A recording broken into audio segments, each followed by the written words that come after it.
just want to remind you again of the youth going there, and we can help support them. It's the best thing we can do. Our youth, what an opportunity for them to go. And so if we can support them, remember that. And there's an offering that we take up, or you just put in there, youth missions trip.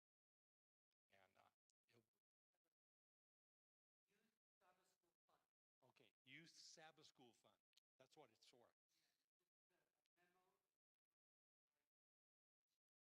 Okay. Did you hear that? It's Youth Sabbath School Fund, and just put a little memo of youth trip, mission trip. So I think we need to support our youth in that. And it's what an experience. I remember on one mission trip I went to Honduras, I believe. And totally different than what I thought it was going to be. We got to Honduras, the main city,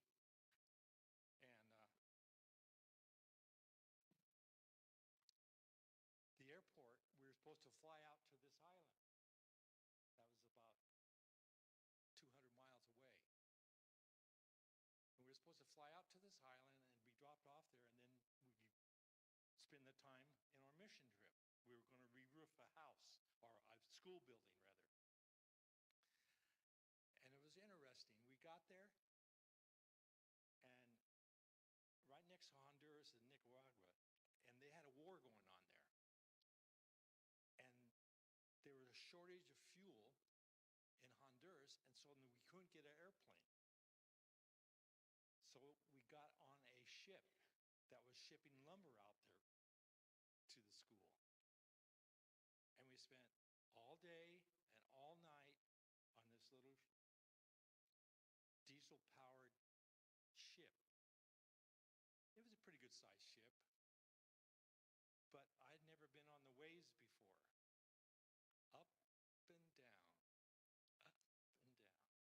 At first, it was fun. We stood up on the bow of the ship and watched them come up and go down. But after a while, we started getting queasy. It was interesting. And I've never been seasick before. And being on there all night, it was terrible. The smell of the diesel fumes are always constant, and it just added to your nausea. But then we got there, and they let us off the ship out on a dock. Well, the dock was quite long, about a half a mile. And it wasn't all there. We were carrying our luggage, and we walked down the dock, and you get so far, you got to climb down into the water, carry your luggage across, put it back up, and go back, and then down and back up. It was pitiful. And it really made you think, these people don't have anything. Their government was supposed to, the rumor was, the government had paid for the repair of the dock. But the contractor came, took the money, and ran, and didn't do anything. But it was interesting. The people are happy people still. That's what's interesting. And they're hungering for God's word, too. When we attend church and Sabbath school, they just love that. And so we got to spend the time. We spent a week there re-roofing that school building, tearing off the old one and putting on the new. And it was interesting. I didn't know cashews. Do you know what a cashew is? A nut? A cashew tree has a nut, but also has a fruit. You get two things off the cashew tree, a fruit and a nut. Yeah. You can eat the fruit. It's not a real delicious, but it's okay. I ate it. I'm still here. So it's interesting. We had a good time on that, but it was life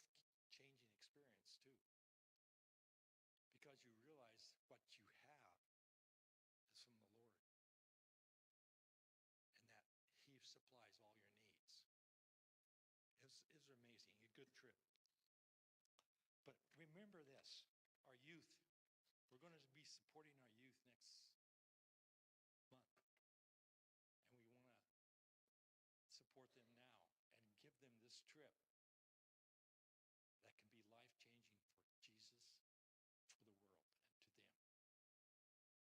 Okay. At this time, I guess we go ahead and have Sabbath school.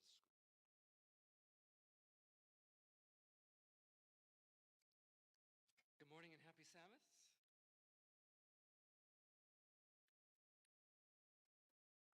So we will have the adult lesson in here,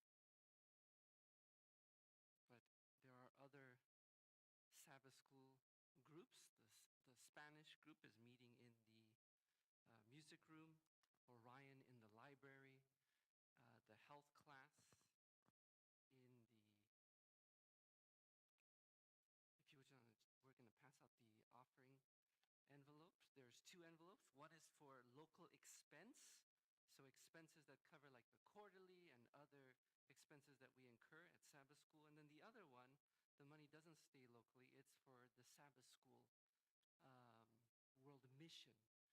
It's different than the 13th Sabbath. The 13th Sabbath is specifically on the last Sabbath of the quarter, but this one is for, I don't know if you know, but the General Conference actually supports missionaries on a monthly basis, and so part of that offering goes to that.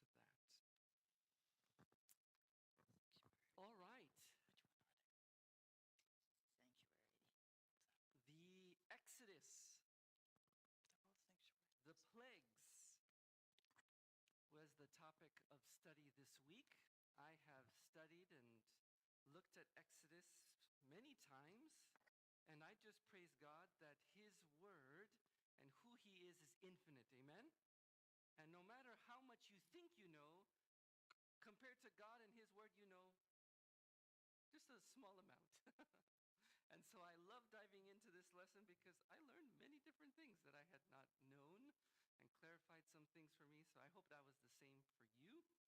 Let us bow our heads for prayer, and then we'll dive into our lesson study. Good morning, Heavenly Father. What a privilege it is to come in the mighty name of Jesus, our advocate, boldly to your throne. We come as little children begging for the bread of life. We are begging, Lord, that you will continue transforming our hearts into your image, and that we may hear your voice loud and clear, and that through your Spirit we would walk in your ways, and that we too would be freed from the bondage of this world and of sin. Thank you for what you are doing and will be doing now, and be with those that are still on their way or those that are shut in and need encouragement. In Jesus' name, amen.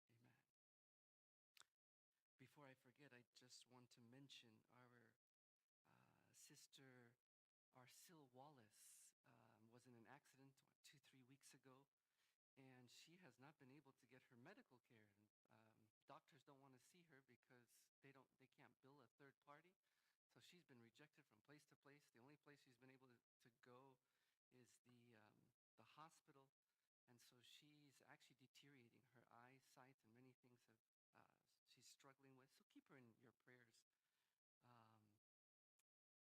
She does have an attorney that's trying to help her just get the basic medical care like chiropractic and physical therapy, just to see if something is pinched, because she's hasn't been feeling too well. So keep Arcille Wallace in your prayer. So the doctors, so she has health insurance, but because somebody hit her, they're liable for all the health expenses. But for the doctors to bill that, it's complicated, so they prefer not to. And so they don't. And her husband actually asked one of the clinics, but if my wife was illegal, would you treat her? And they said, yes, we would, but they won't be able to treat her. So keep her in prayer. This just shows us and reminds us that the systems of this world are not perfect. Amen? No matter how great this nation is, we're still on earth. The only perfect government and system is heaven, and that's what we get to look forward to. And so we praise God for how he's going to answer Arcille's prayers. We don't know how it will be, but he will work a way, and we're going to continue to trust him in her behalf, and also other members that are ill and need encouragement. Keep them in prayer. So this morning I want to start with the question, who was God going to battle with? Because in this lesson has to do with the plagues, God's judgments. So who is he battling? He said Satan. Okay, very good. What else? The gods of the Egyptian. This I think is very important. Was he after the people? Was he trying to wipe them out? Not at all. What Bible text for sure anchors and gives us a reason for that belief? That God was not after the people, he was after the gods of Egypt.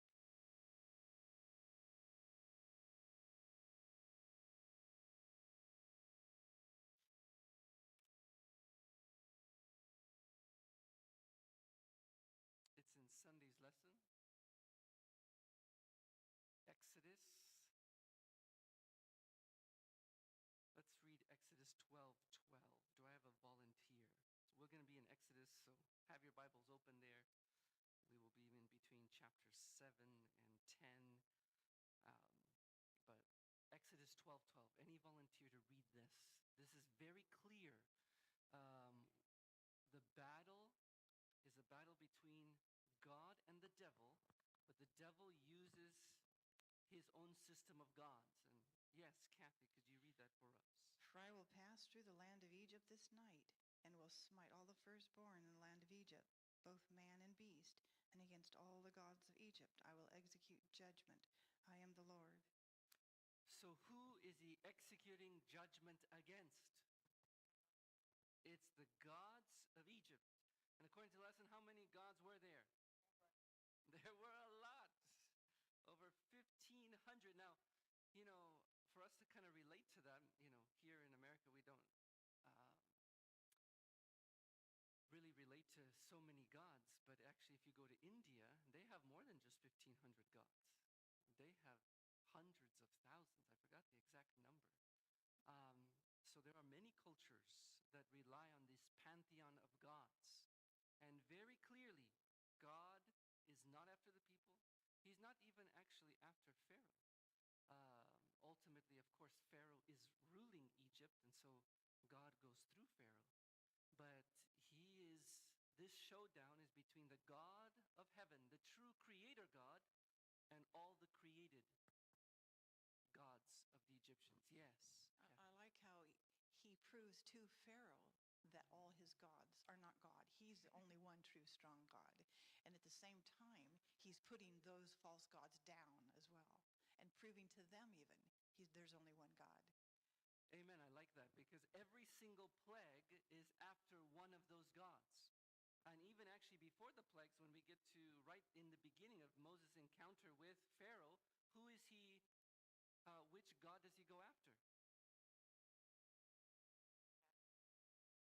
Vincent. Pharaoh considered himself a god too as well. Oh, that's true. Yes, good point. Which god of the Egyptians did God go after even before the plagues? What was the first miracle that Moses and Aaron did before Pharaoh? The blood, before the blood, the snake, the serpent. And that was their Wadjet god. And it's interesting that the lesson brought out that one of the other snake gods actually was known for, it was so powerful because it could swallow 7 other cobras. And so I always wondered, why would God, this whole thing of swallowing cobras, have anything like it? To us, it means nothing. Except you have less snakes, which that's a good thing.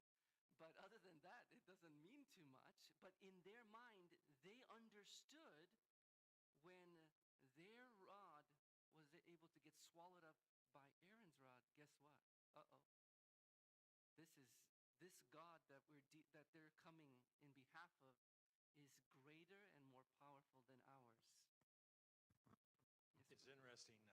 When Moses first went to Pharaoh, he says, "Who is God? I don't know your God." But after these plagues, he knew it. He knew.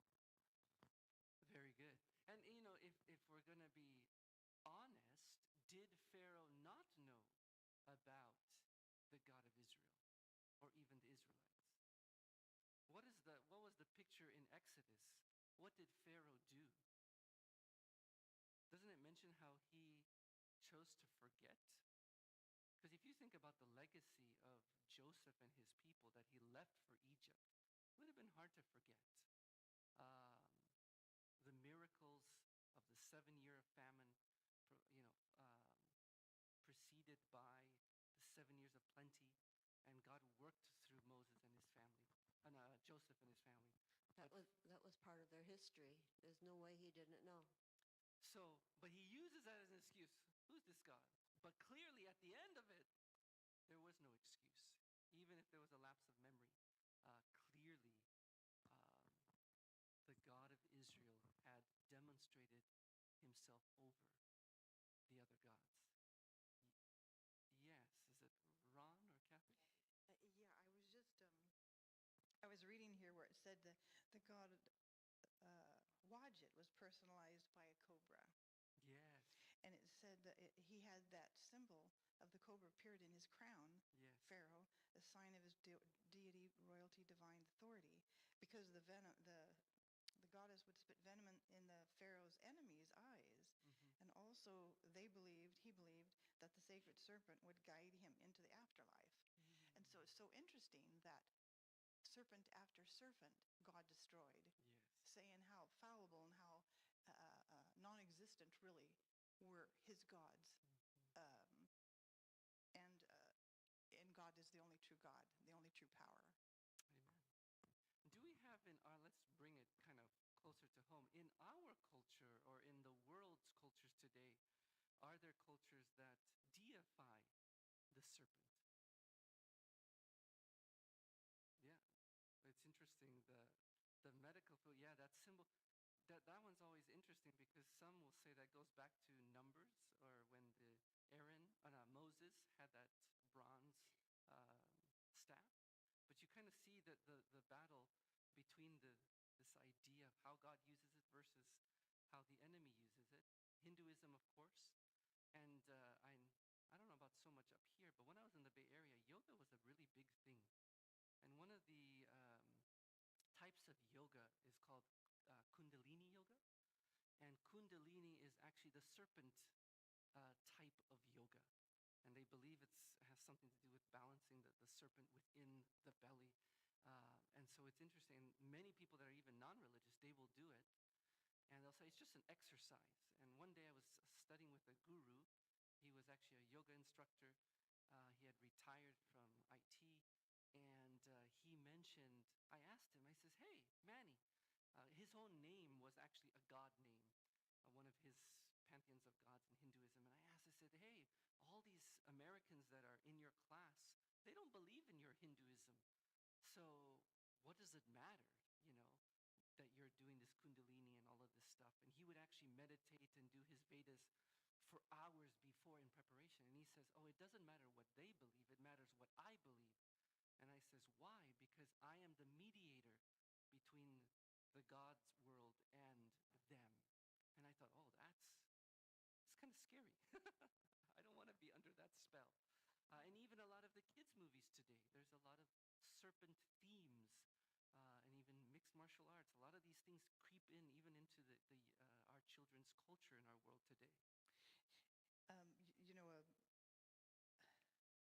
The emblem for the snake symbol in medicine, Yeah. it ends up showing two snakes facing each other wrapped around that stick.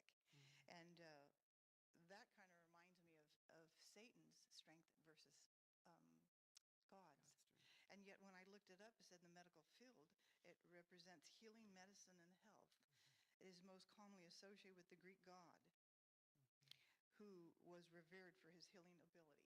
So it seems like we're still keeping those pagan ideas in the world today, even though we refer it back to it as it was God's show of strength and power if we obeyed him and looked upon that staff. Amen. Turn with me in your Bibles to Exodus 7, verse 3. One of the things I want to bring Yes, up go ahead, too, Ron. we got to be real careful with our kids because even in the cartoon G.I. Joe, who is the enemy? A cobra. Oh, is it? Okay. The Sure. enemy faction is falls under a guy named Cobra, and it's trying to defeat this Cobra faction. And in a lot of cartoons, there is a lot of snakes, a lot of cobras, a lot of symbolism having to do with snakes. Absolutely. It's definitely desensitizing our children. Not too long ago, I fielded a question, or actually a parent called on Sabbath morning. I wasn't teaching Sabbath school, and I was running on errands that morning, but I picked up the phone, and this mother was in terror because of some of the lifestyle choices that her teenage daughter, like 13, 14, was going into. What was fascinating is when I had the opportunity to talk to the daughter, I knew that it was more than just some of the things that she was getting into. And so I started like diving deeper and asking questions. And basically she says, I don't care about Christianity and God. I'm sick of the God of my mother and my parents. I love Lucifer. And I said, why? And she says, well, because he, the serpent, is the truth. And the way she spoke with conviction, and she says, we do seances on TikTok and on these social media things. This is real stuff. And it doesn't start that way. It starts with these, cartoons and different things and games that they play. And then it just desensitizes to the point where if they sometimes have encounter with people that are religious and they don't have a good experience or whatever the case, I think there was probably things in her life as well that she was struggling with. And so in her struggle for identity to find meaning and community, she found community in the devil, unfortunately. Yes. All of this stuff, the cartoons and all this, even social media where they're watching all this stuff, their brain is actually going flatline. Sure. And when your brain is flatline, anything that comes in Sure. is perceived to be true.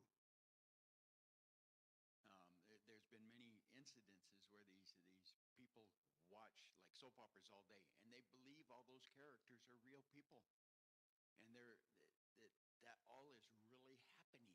Yeah. And it's the same thing with all this different stuff that the kids are watching.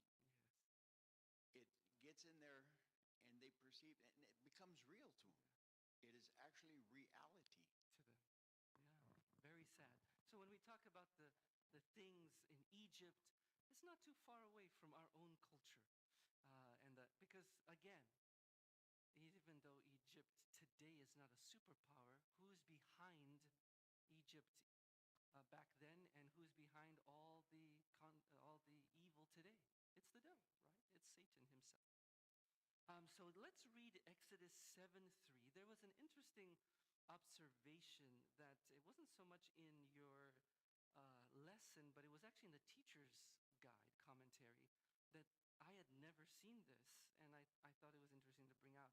Let's look at Exodus chapter 7, verse 3. Do I have a volunteer to read that?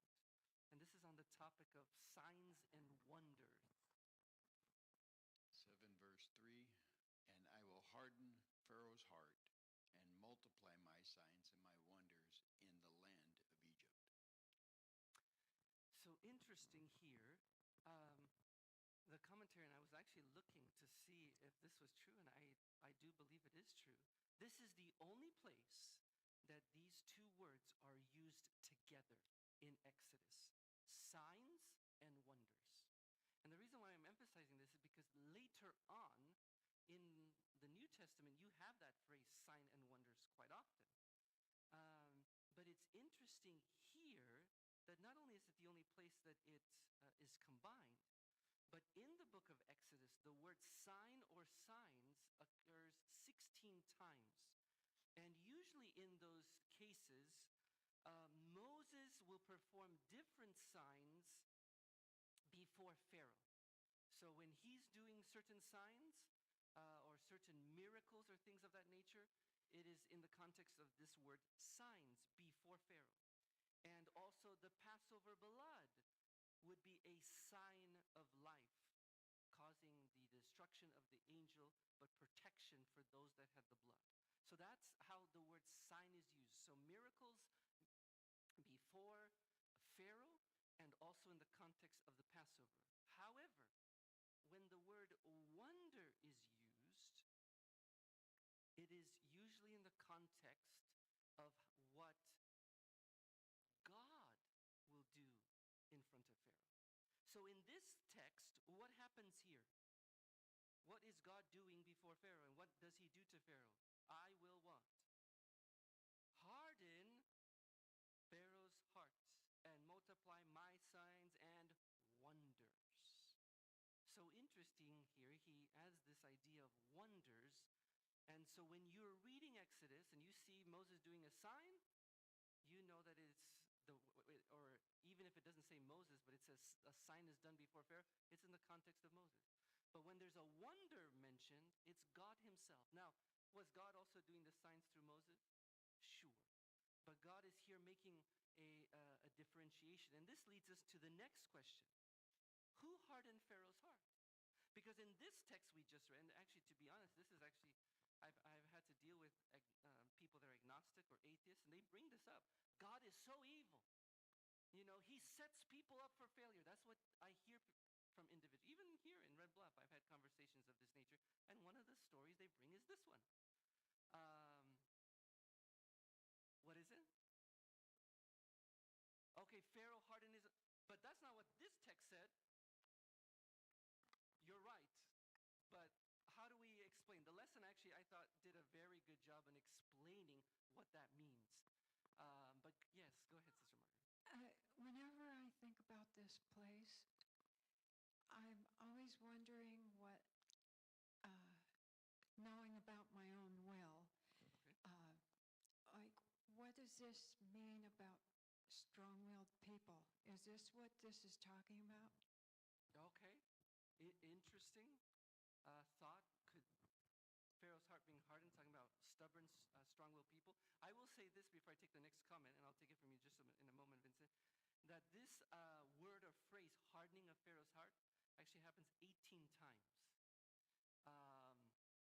And out of the 18 times, the lesson suggested that 9 times it has to do with Pharaoh. It mentions that God hardened Pharaoh's heart, and 9 times it mentions Pharaoh hardening his own heart. I did look at most of the references, and I found that even the references that said that Pharaoh hardened his heart, only 3 of them specifically said that. Other times it just said Pharaoh's heart was hardened. It doesn't say who hardened. So 6 of the times it was kind of vague. At least I felt, I mean, the context would make you assume that it was Pharaoh that hardened his heart. But for sure, at least 3 times it's very clear Pharaoh did it. And then 9 times God did it. So we kind of have a mix here. So how do we interpret that? Go ahead, Vincent. It talks of butter and clay in the lesson and Yes. the light that shines upon it. So his base feelings were not to let them go. So God amplified those feelings and caused it to harden more, like sunshine on clay will harden the clay more. Sunshine on butter will melt the butter. So he amplified his own base feelings. And what happens after each revelation of God? He has a choice. What is he going to do with that opportunity? Is he going to be more stubborn like you mentioned? Which in the story we know that's exactly what happens. Or is he just going to humble himself and say, hey, I don't know everything. I've thought certain things, but I'm going to humble myself to this God. But he doesn't. He does the opposite. Yes, Ron. I think one of the things when it says God hardened his heart, I think it's because God did these things, and Pharaoh still in his mind thinks, I'm more powerful than this God of theirs. So that causes him to harden his heart. So God hardened his heart in the things that he was doing. So by giving more opportunity to Pharaoh to choose and him rejecting it, it becomes hard. Yes, Kathy, and then we'll go I back read to Margaret. something And then interesting. It said Pharaoh's persistent and increasingly stubborn refusal to obey God's command to release the people, Israelites, from slavery doesn't necessarily mean God directly caused Pharaoh's resistance, but rather God allowed or even amplified Pharaoh's pre-existing inclination towards defiance. ultimately using Pharaoh's choices to demonstrate God's power and glory, which makes a lot of sense. Amen. So Margaret and then Angel.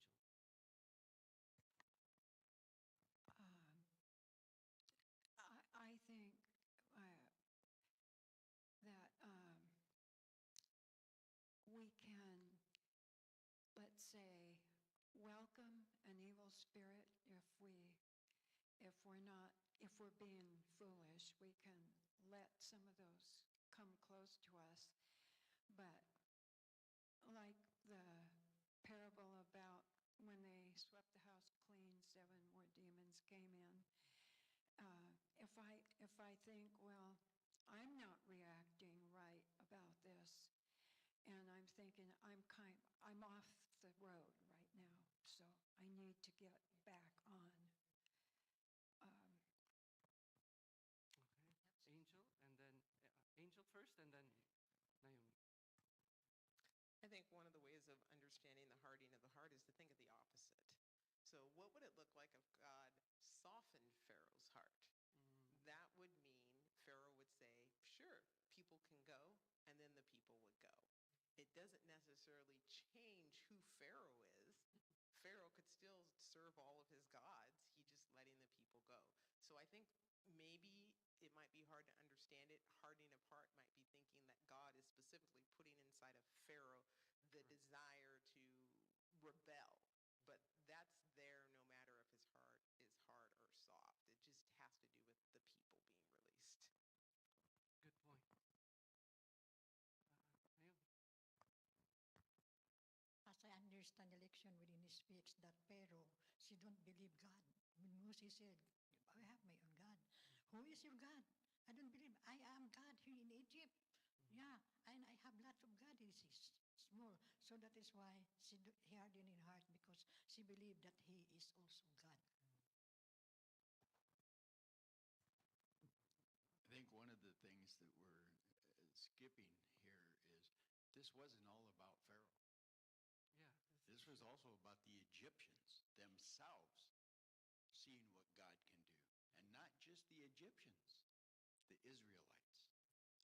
Because the Israelites have forgotten a lot about God and who and how powerful the only true God is. So a lot of this had to do with the Egyptians and the Israelites seeing the power of God. Vincent? Wasn't when God put this to Pharaoh, or Moses put this to Pharaoh, wasn't a question of letting them go forever. The question was, let them go and worship me for a few days. And Pharaoh more or less forced the hand of God in the end. So even in then, God was trying to be merciful all the way up to the very end. It is fascinating that the God that is infinite would respect the king of Egypt, and he would do all in his power to give him opportunities to release these people so that they could worship God freely. That's all he was asking. And so you see really the mercy and kindness of God. This quote in Patriarchs and Prophets 2:68, she says, there was no exercise of supernatural power to harden the heart of the king. So it isn't that God was trying to make Pharaoh rebellious. There's no superpower that he was doing. She then continues, God gave to Pharaoh the most striking evidence of divine power, but the monarch stubbornly refused to heed the light. So every opportunity of grace and just allowing the people to be released as God would ask was rejected. And that's how his heart became hardened, and where he ultimately not only was his heart hardened, but his whole kingdom suffered as a result of his stubborn selfishness. Now we go to Sister Mark. Well, I think that it's important too that it says that we have been given the ability to choose between right and wrong, Yes. good and evil, obedience. And each time Pharaoh chose not to listen, and so that hardened his heart. Yeah.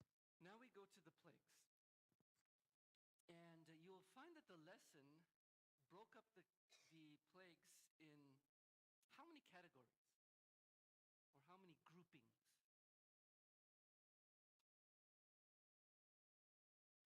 On, is it Monday's lesson or where's my lesson book? If you noticed, on Tuesday, you have the first three what? Plagues. Then on Wednesday, you have how many plagues? 3.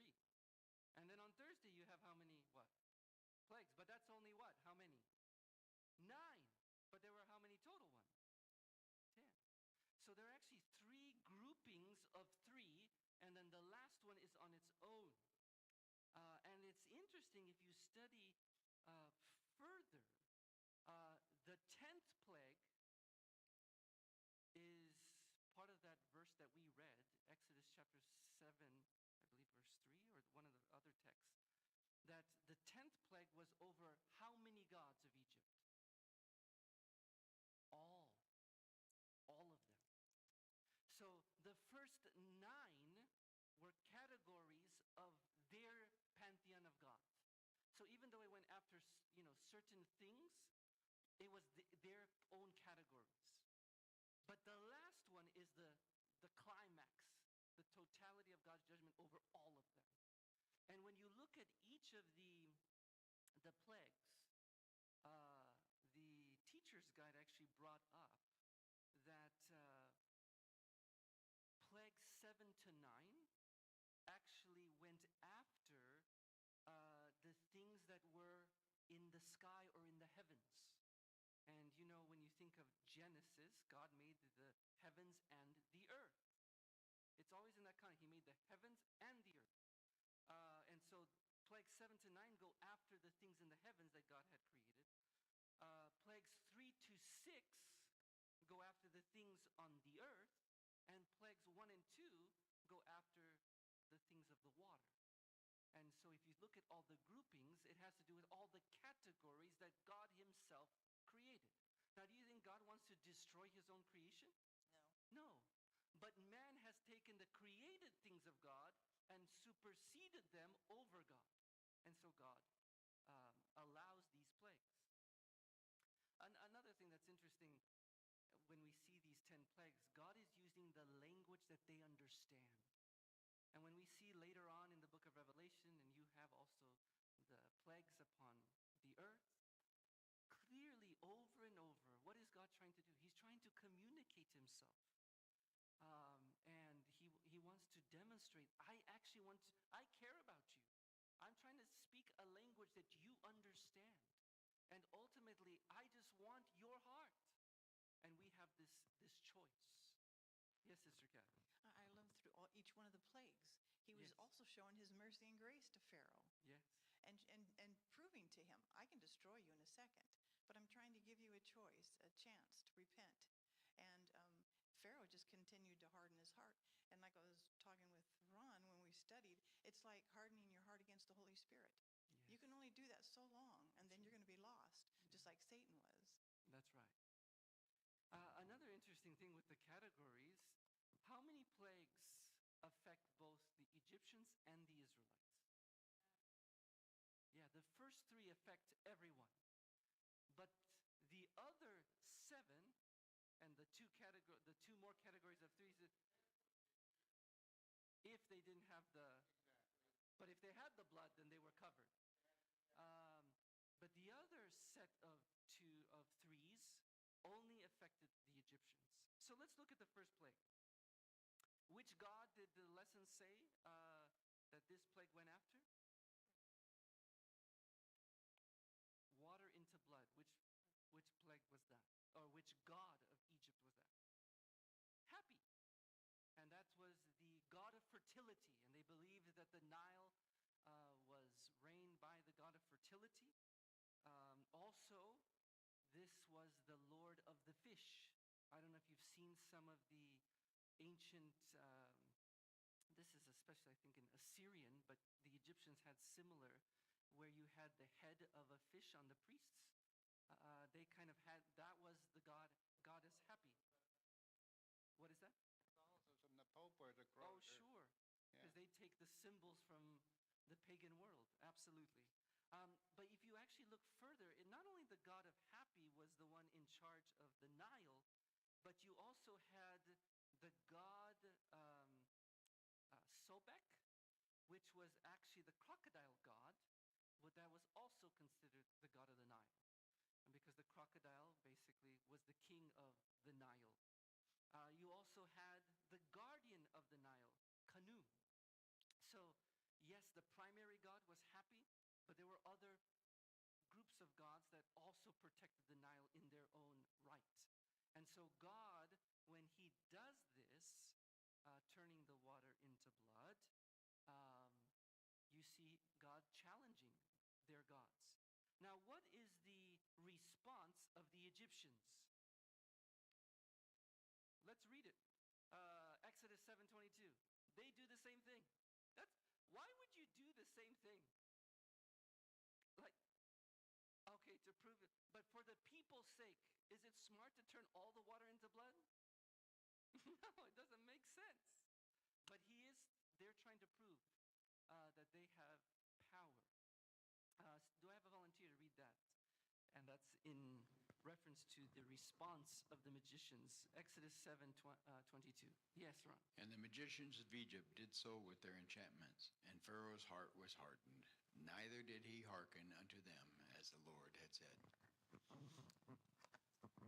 So in this context, Pharaoh's heart grew hard, and what do you think is his reasoning? If my magicians can do it, what do you think your God is? We can replicate it. Now again, I don't understand why this would make sense in the sense of caring for the people. You don't want more waters contaminated with blood and death, because waters represent life. Even in the Egyptian culture, the Nile is the center of life for that culture and that community. And here now, with this blood, everything's going to die. Exactly. Yes, Ron. If their magicians and their gods were so powerful, why didn't they undo it? That's a good point. And this shows, can the devil do some miracles and signs? Yes. He can. But there is a limitation to those, right? Because he cannot create like God can.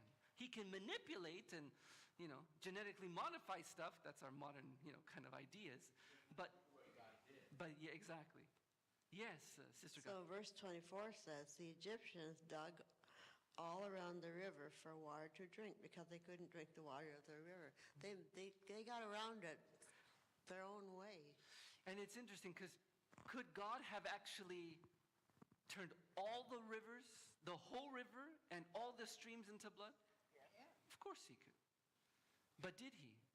No, because he's giving opportunity to change and to repent. He starts mild, and he only escalates when they continue to be stubborn. And again, the issue here is just allowing his people to leave, to go and worship. Any other thoughts on the first plague? So clearly it was on the gods of the Nile, and the Egyptians there was a certain a limit to their replication of this plague. Let's go to the second plague. The plague of what? Frogs. Could the Egyptians also replicate this one? Yes, they could. I don't know. Again, frogs are cute. A few are fine. But if they're running all over the place and in everything, that's a madhouse. Does anybody remember who is the Egyptian goddess with the frog head? It was Heket. Heket, yes. And I challenge us, if you have an opportunity to go to a museum and just look at, the different hieroglyphs and the different artifacts of Egypt, it's fascinating just to see this culture displayed. But the reason why I challenge us to go and see it is because when you then read the Bible, you start to understand what is really taking place. Because in the Egyptian culture, all of these gods were everywhere. Even they had games that incorporated all of these gods. Things like checkers and chess, their own version, it wasn't called that, but their own version of these games used all of these gods. Everything. There was nothing in the Egyptian culture, whether you ate, whether you played, whatever you did, that was devoid of these gods in their life. So as a young child, you would be automatic, just like today's culture. You have different, symbology that gets thrown into the entertainment of our young people. Same thing today. What is it? Culture, they were very, very advanced. Oh, for sure. Even more so maybe than us. And when you say vast, you're talking about in power or? No, advanced as far as their knowledges of Sure. creation and how they were advanced. I mean, they could turn sticks into snakes and this and that. They were advanced. It's true. Yeah, exactly. Then you have, any other thoughts on the plague of frogs? Let's move to, and the reason why I'm not reading all the verses and so forth is because hopefully during the week you're studying the Sabbath school lesson and we're just kind of summarizing and discussing and adding to our study. So the third plague was the plague of what? Lice. And how did the Egyptians respond to this third plague? Let's actually read Exodus 8, verse 19.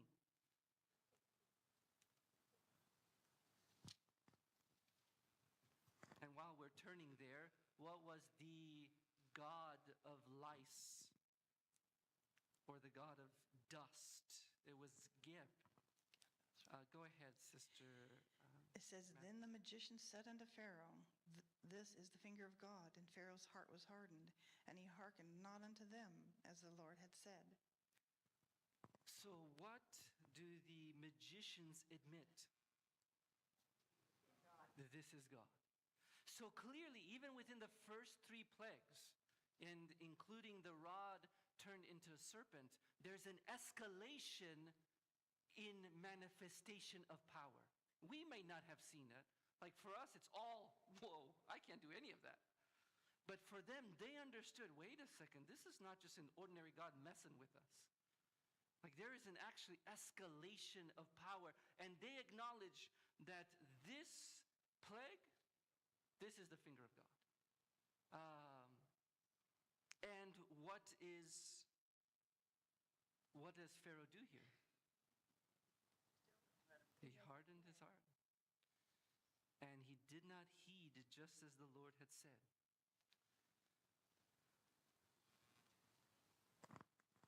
Yes, Angel. I was just going to say one thing to remember in thinking about why they were like, this is not something we can conquer. This is something that they did all the time. It isn't just the third plague. This is a part of their life. They would do these enchantments. Correct. They would do gods against gods. They would do curses. They would do, voodoo in a sense. Correct. And so they've always been able to participate. And this is the first time probably that they weren't able to participate in this supernatural battle. Good point.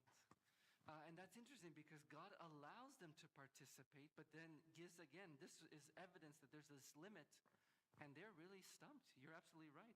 Even in their festival, everything that they did, they would show off their power before Pharaoh and the others. What lesson can we take away about the constant rejection of God's grace and prompting? Because again, this isn't just about Pharaoh and Egypt and God judging the Egyptian gods. This is also coming home to us, right? How do we apply this to our lives? What are the lessons that we can take away about the constant rejection of the Lord's prompting? Vincent, then I saw Angel. Each time we do, the lesson becomes a little more harsh. He speaks a little louder. And that's because he says, well, they won't listen to this, so let me do this. And it becomes more disastrous to our own selves by our own actions. not by God's action, but by our own actions. Like when he went headlong into the sea after the Israelites, that was his own action that caused his death, not God. Kathy, or Angel, and then Kathy? I think one of the lessons we can learn is to give thanks always. Every time we turn on the faucet, thank God, because it's God really that brings the water. You know, everything that we have is from him, and not to forget that. Amen. Praise the Lord. So not just looking at it in the negative sense, can't do this because I don't want the judgments of God. No. Be thankful. Be appreciative. Praise God for every single blessing because he's the giver of all them. Very good. Every decision that we make, if the conscience is saying this is wrong, if we reject it, eventually the conscience will say it doesn't matter anymore. So we need to be very careful. Everyday decisions. Yes, so one decision primes you for the next one and the next one. Yes. So no matter how much rejection that we try, God still keeps working on our hearts, and he's trying to win us over with his love. Amen. Did I see another hand? Kathy. Oh, yeah. Well, I was just going to mention, like Marilyn basically did, is that constant rejection begins to sear your conscience to even care or want to listen to God anymore. Just like Satan was given every opportunity, and that the more he rejected Christ, the more he didn't even feel the desire to want to obey. Can you think of places in the Bible that of individuals that also had a similar response like Pharaoh? And I'm thinking especially in the New Testament, but what did you say? Nebuchadnezzar. Okay, Nebuchadnezzar. He definitely started hard, but then later on he ended up giving in. But I'm thinking of someone that never ultimately gave in. Saul. Clear example. What happens? This is the king of Israel, the first king. He ends up having a horrible death, right? All because of persistent disobedience. Judas is the one I was thinking about. Yeah, absolutely. Then you think of another one that did repent later. David, Peter. How about Saul to Paul? Was he kicking against the pricks? He was. He was hardening his heart. But praise the Lord, finally Jesus captured it. Amen. He didn't realize he was hardening his heart. Oh, sure, that's true. And many times when we do reject, we don't see it initially, but as it persists. Yes, absolutely. The biggest one, though, was Satan himself. Absolutely. And he still rejected. He's the father, yes, absolutely. Let's move on to the next set of plagues, the flies, the livestock, and the boils. This set were definitely the more serious even compared to the other ones. And they actually destroyed the cattle. They afflicted the skin of humans. So definitely it's escalating. And the fourth plague was that of flies. And there were several gods that the Egyptians worshipped when it came to flies. There was the Egyptian god Utachit, which was the fly god of the swamp and the marshes. Then you had also Kipri, the head of if you've ever seen the Egyptian god Kipri, he has the head of a dung beetle. And that's a very common one. I think there's even a game that the Egyptians had for this one. And it's interesting because the plague of flies, in the Egyptian mind, they would understand it that it was because the dung beetle wasn't doing his job. Because if he was rolling up the dung, something within their system would actually keep the flies down. And because he wasn't moving the dung, the flies were breeding more and more. And so in their mind, well, this god isn't doing the job. Kipri. Yes, the aftermath of all of that. And it's interesting that while the Egyptians were suffering in this plague, who was protected? The Hebrews. They were not touched with this plague. In fact, in Exodus 8:22, God says, I am the God in the midst of the land. And so God is revealing himself. I am the ultimate creator. I am the ultimate God over all of this. We then go to the 5th plague. Which plague was that? This was the death of the cattle. So the gnats or the flies was the 4th plague. And then the 5th plague was the death of the cattle. And the fertility goddess, what was her name? Hathor, also another famous goddess, the goddess of drunkenness, who was depicted with the head of a bull. And also you had Isis, was the queen of gods, who also wore the cow's horns. So you had actually, again, it wasn't just 1 or 2 gods that were being attacked at each plague, many of the categories of gods. And in fact, Hathor was actually the mother of Horus and Ra. Have you heard of the god Ra? Amun-Ra, the sun god.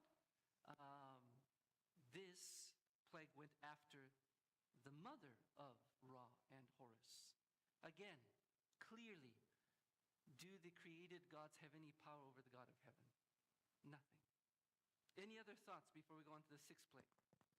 If you've ever read some of the apocryphal books in the Bible, it describes in much more depth what God had done. Some of the animals that lived in the water came out of the water, and some of the animals that lived in the land went into the water. He turned nature upside down to show them who was in control, not just what's mentioned in these books, but to a degree that we can't even imagine. Very good point. Yes, Kathy? I love how all their false gods were able to protect their worshipers as God was able to protect his people. Absolutely.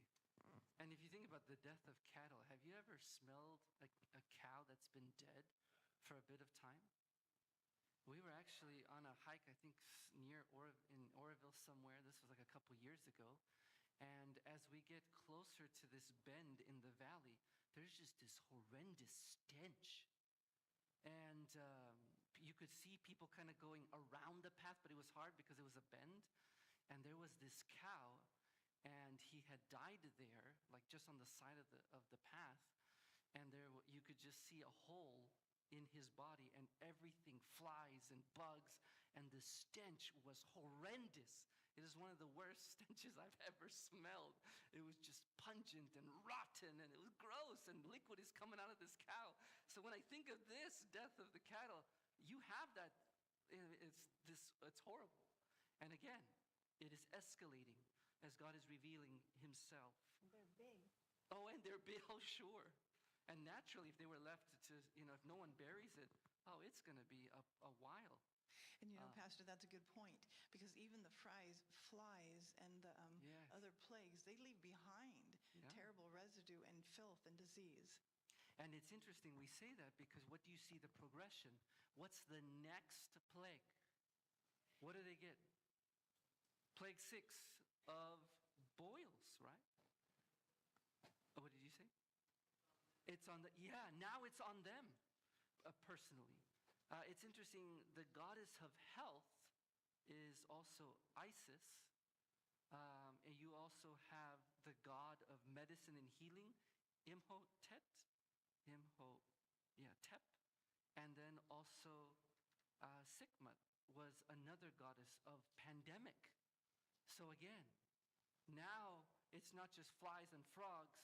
Now you have the escalation of the actual disease on them. How did this plague expose not only the powerlessness of the Egyptians' gods, but also of the magicians? Look at what Exodus 9:11 says.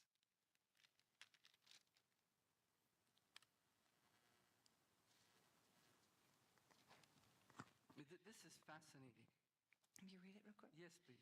And the magicians could not stand before Moses because of the boils, for the boil was upon the magicians and upon all the Egyptians. All right. Interesting here. Yes. So before they couldn't do the miracle, but they were still going before Moses at each plague. Now they can't even get up because they're in pain. Their bodies are falling apart. Yes. Just a very little comparison.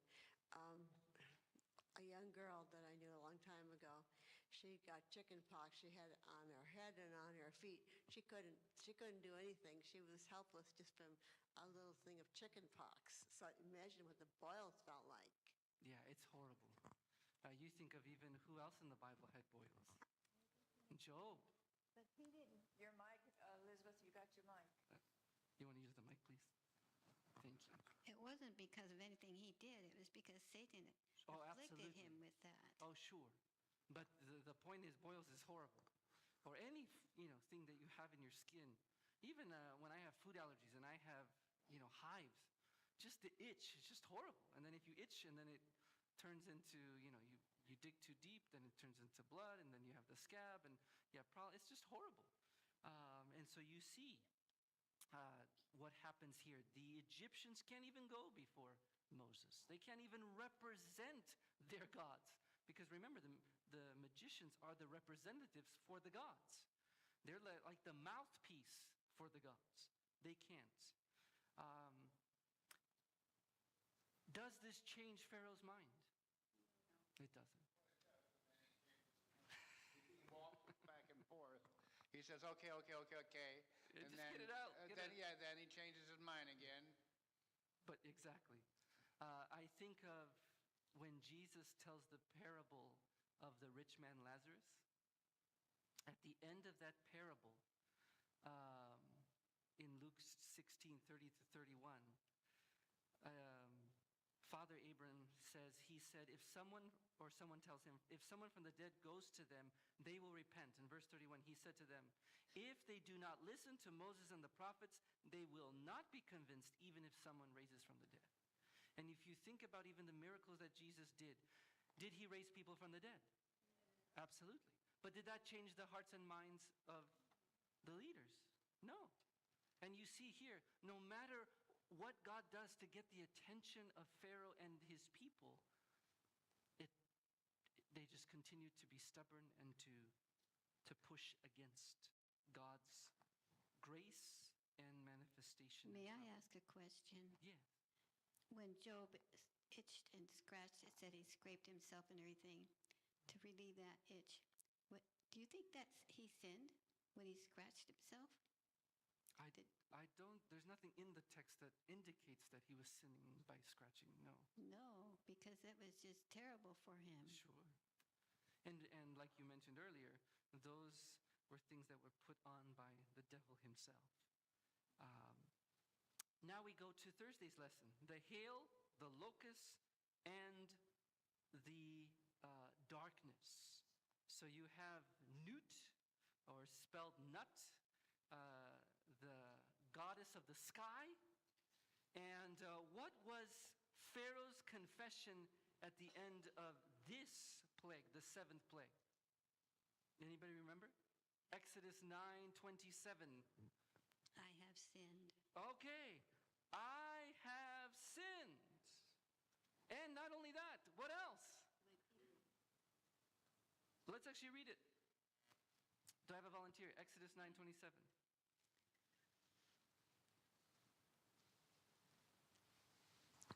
Yes, Ron.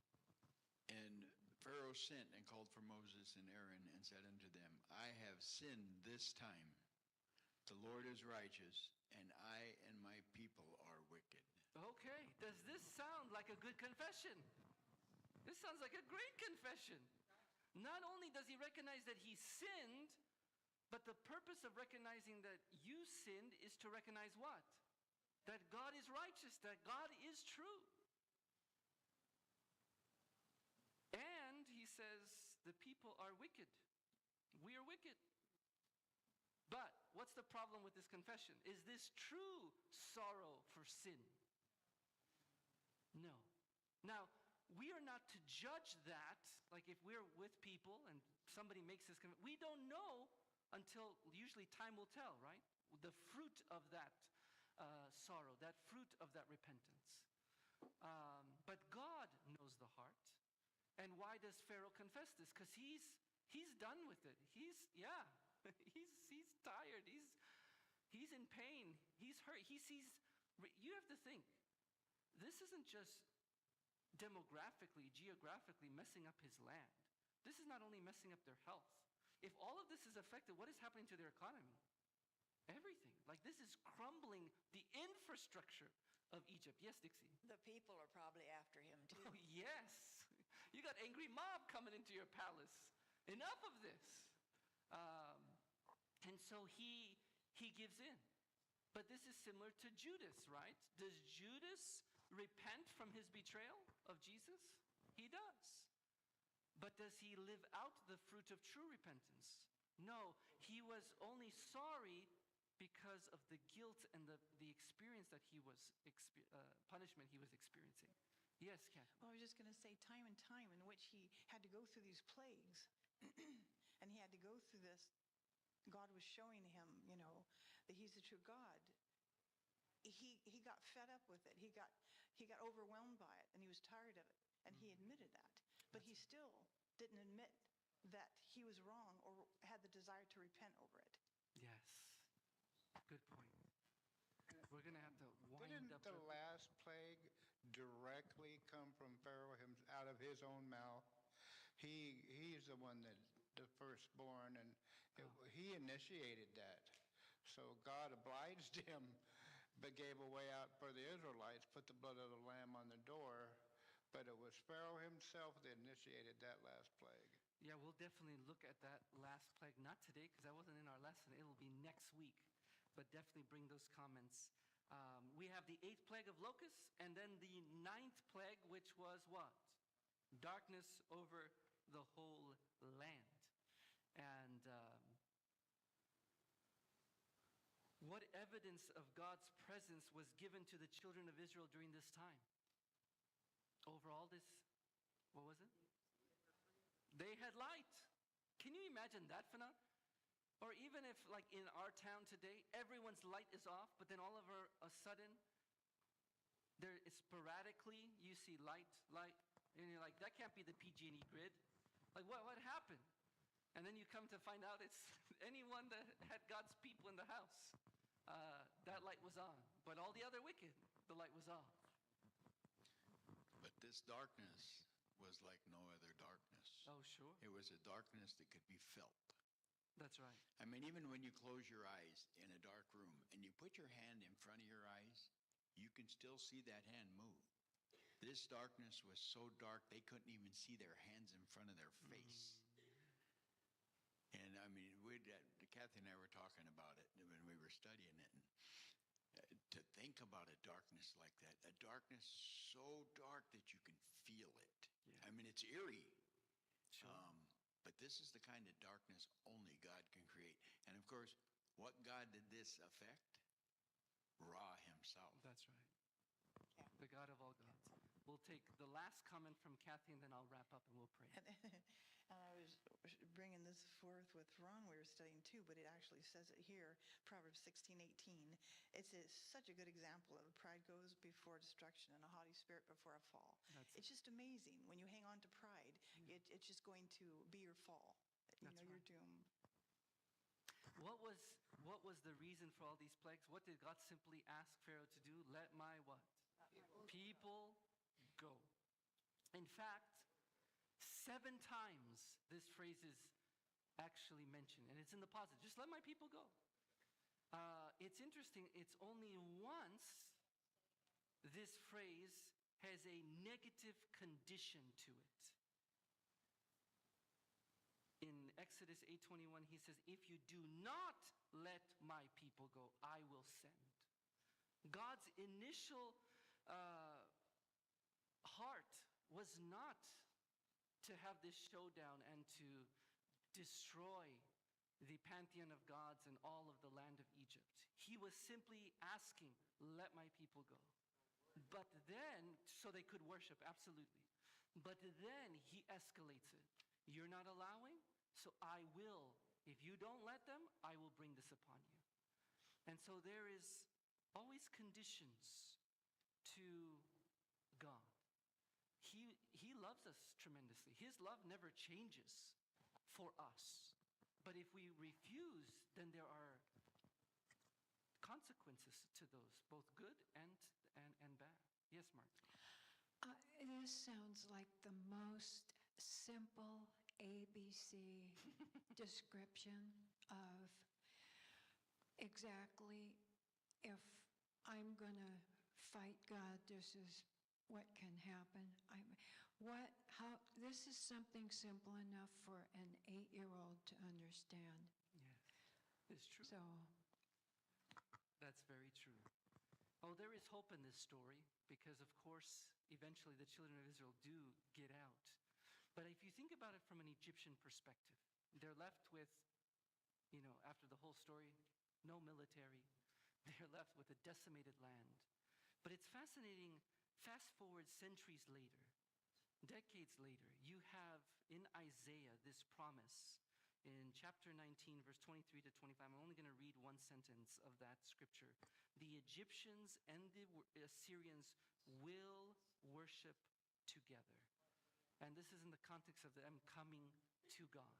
There will be people, even of Egypt, that have repented and come to God. Amen? And so that's why God is merciful. That is why he even allows his judgments to come. Not to push people or to harden them, even though it may be their choice, but to truly return to him because he wants a people in heaven from all tribes. He wants the Egyptians. He wants the Israelites. He wants the Greeks and the Romans. He wants all of Red Bluff. Amen? And so may we heed to the voice of God. Let us pray. Father in heaven, thank you. Thank you for your word. Thank you for your mercy and grace and how you communicated to Pharaoh and all of the Egyptians in tone, in symbols, in signs, in miracles, and even plagues that they could understand. You are the God of all creation. And yes, we are in awe of the diversity, of the beauty of creation.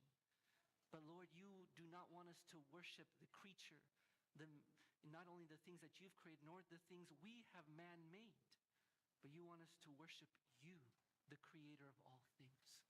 So here we are, worshiping you in spirit and in truth. Seal us to this promise. And if there's any areas in our lives that we are like Pharaoh, that we're not letting go, please, Lord, may your love soften the hardness of our hearts. And may we be broken so that you may rebuild us up into your beautiful image. Bless us now as we transition into our worship hour. In Jesus' name, amen. Thank you so much for your participation. God bless each of you.